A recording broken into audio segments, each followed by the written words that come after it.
Hello, it's Ben with the DIY Homefront, and there I am cleaning the roof to my greenhouse, and you can see how dirty it is before I start. And this is what it looked like when I was done. So let's see what I had to do to get it clean.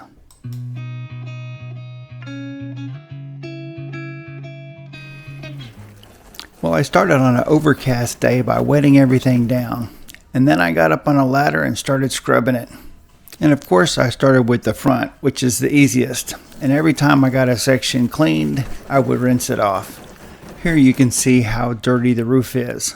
I haven't cleaned this since last fall, and it's got a year's worth of pollen and mildew and mold built up on it.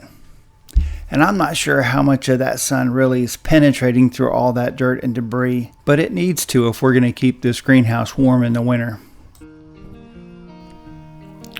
Well, here's some music, and I'll do some narration while I fast forward this through what took me about 6 hours to do over 2 days. So I'll start with the ladders. I've got an 8-foot and a 10-foot ladder, and I have found that if I take the 10-foot ladder and prop it up against the side of the greenhouse, I can get to almost all of the roof. And the areas I can't get, I end up using a scrub brush that's attached to the end of a pole. I realize I'm probably not doing this the safest way because standing on the very top of the ladder is not the right place to put your weight. So just because I'm doing it, I'm not suggesting you do. I'm rinsing everything off as I go, and I don't know if it's showing up on the camera, but it's actually sort of misting or raining. And I prefer to do it in the rain because it takes a lot less time because you don't have to keep everything wet. I'm actually using a soft bristled brush to clean the outside. I have found that trying to use a washcloth doesn't really get through all that pollen and mold. And if you're wondering what I'm using as a cleaning agent, it's just Clorox bleach. I took a 5-gallon bucket and filled it up about halfway with water and poured in about 2 or 3 cups of liquid bleach. So there's actually no soap or detergent involved. It's just the bleach, the brush, and elbow grease. And I'm sorry about the lighting. It's because it's raining outside and it's overcast and it's getting towards the end of the day. Everything just seems to be dark. But I thought this was a really good view of all the dirt and algae that has built up on the roof over this past year. And you can see it's not terribly hard to get off, it's just terribly hard to reach everything. If you feel uncomfortable on the top of a ladder or you're scared of heights, this is probably a job you should pass on and pay somebody else to do it. And if you're paying somebody else to do it, make sure they've got insurance so that you're covered.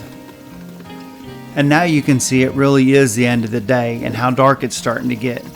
And it'll pick back up the next morning and the roof will be all clean, at least on the outside. And if you're curious, the greenhouse roof is made from a polycarbonate material that's got spaces in between it that helps create an insulation factor to it.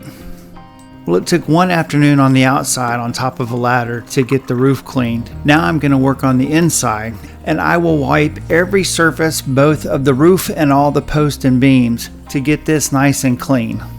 I'll be using a microfiber washcloth and that same Clorox water from yesterday.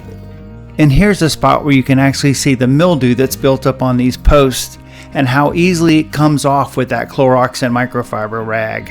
And once that microfiber cloth has picked up all that mildew, I will rinse it off in the sink before I dip it in my bucket of bleachy water and start cleaning some more.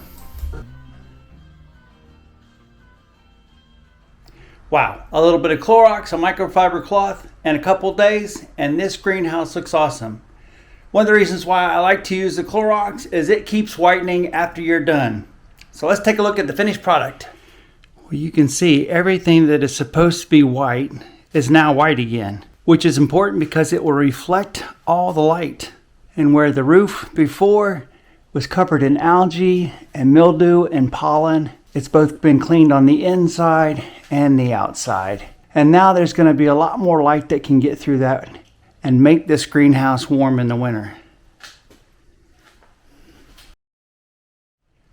It's the same on the outside. Everything that was painted white looks white again. There's no mildew or mold. It's funny, when you go around the outside, everything looks good until you get to this piece right here. And I don't know if it's the wood paneling or if there's water on the inside, because you can definitely see a difference between where one sheet stops and then the next starts, and it looks like ass. And here is our next sheet, and it looks nice again. So I don't know if we've got some water that's getting behind there, or if it's just, for lack of better words, a bad piece of plywood. But hopefully that'll wait till after winter's over with, and I can tackle that in the spring. Because along with that, I'm gonna have to rebuild these two doors too. I didn't think of it at the time because I painted everything white and thought it would help, but it's not made out of pressure treated wood. And you can see underneath the paint, there's not much there in a couple spots. Besides that, both my windows are fogged up again. I went to pull the door handle and this side just ripped out. So every fall I have to clean up the greenhouse to make sure that it works well for the winter. And come spring, I'll do some maintenance. So until next time, like, subscribe, check out my playlist, and I'll see you in a garden video.